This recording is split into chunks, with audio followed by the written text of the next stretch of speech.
Méditation sur la Nativité, inspirée par Saint Jacques de Sarouk.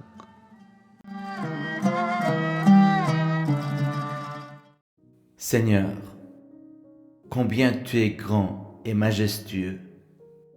À chaque fois que je médite en toi, je pense en moi-même que je suis arrivé à te comprendre et à te connaître. Mais plus tard, je me trouve très éloigné et très réduit devant ton mystère et le mystère de ton amour et de ton humilité. Je suis en train de penser à ce que pourrait être la réponse de l'ange à la suite des questions de Marie au sujet de ton Père qui l'a envoyé chez elle. L'ange porte un message de paix à Marie, ainsi qu'à tous les gens. Il est venu livrer le message, rien de plus. Il semble que l'ange Gabriel, avec toute la lumière qu'il a attrapée et qui était collée sur lui depuis qu'il était en haut, a informé Marie que lui aussi était également confus et ne connaissait pas la réponse, car celui qui l'avait envoyé était Dieu. Dieu, ton Père, est invisible à tous, et personne ne peut le voir ou le décrire, même pas les anges. L'ange Gabriel a entendu sa voix et a transmis cette voix à Marie, mais ses yeux n'ont pas vu Dieu. Et maintenant, il a le souhait et la promesse de te voir en Marie, puisque tu t'incarneras et prendras chair d'elle, car tu es l'image de ton Père. Et lorsque l'ange a annoncé à Marie qu'elle allait te concevoir, elle est devenue plus confuse, et elle a voulu en savoir beaucoup plus, et a essayé de comprendre et d'apprendre comme l'ange l'étrange sagesse de Dieu. Elle s'est adressée à l'ange et lui a dit qu'elle n'était pas pressée comme Ève, sa mère, qui a cru dès le premier mot et qui s'est jetée à la mort. Ève n'a pas posé la question « comment ?» à celui qui lui a annoncé la nouvelle.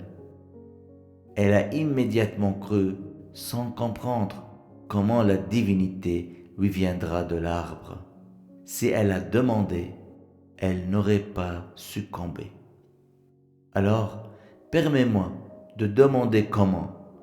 Je suis une jeune fille, mais pas un enfant comme Ève qui avait voulu devenir comme Dieu. Et maintenant, tu m'annonces la nouvelle d'une conception sans mariage.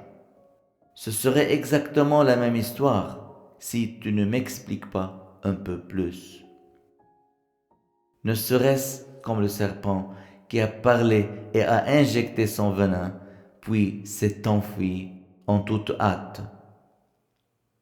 Ne prends pas la fuite, instruis-moi, apprends-moi, aide-moi à comprendre comment je peux tomber enceinte sans avoir connu aucun homme depuis ma naissance. Comment se fait-il qu'une fille tombe enceinte de cette façon-là? Quelle terre pourrait-elle faire pousser des plantes sans qu'elles ne soient semées? Quelle grappe pousse-t-elle d'une vigne qui n'a pas été cultivée? Qui a vu un fœtus dans le sein d'une vierge? Qui a vu une virginité et une grossesse ensemble? L'ange a vu que ta mère Marie était si habile et si intelligente. Il a commencé à choisir ses mots et à les interpréter lentement en lui disant « Je ne te trompe pas comme le serpent, et je ne suis pas un messager malhonnête. Je ne ressemble en rien au serpent qui a trompé Ève.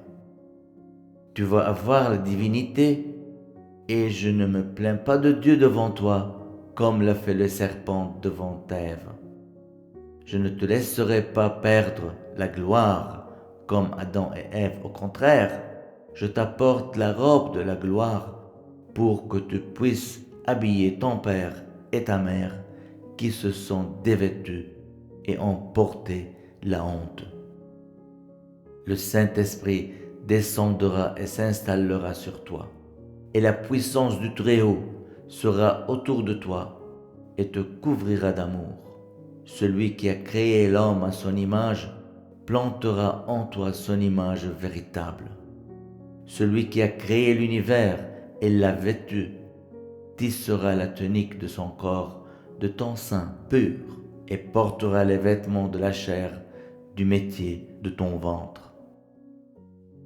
Il habitera et s'installera en toi comme un être humain, sans toutefois s'éloigner ni de son Père, ni de tout le monde.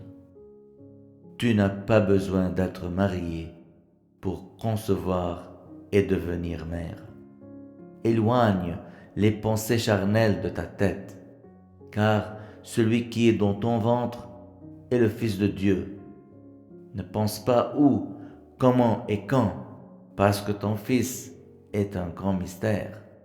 Ne te fatigue pas à chercher, parce que tu t'en demanderas encore plus.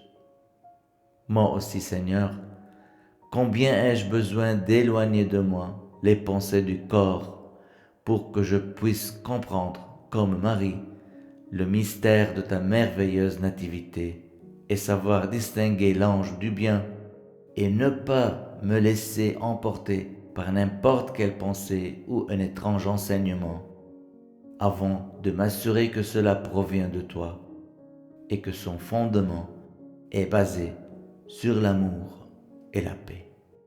Amen.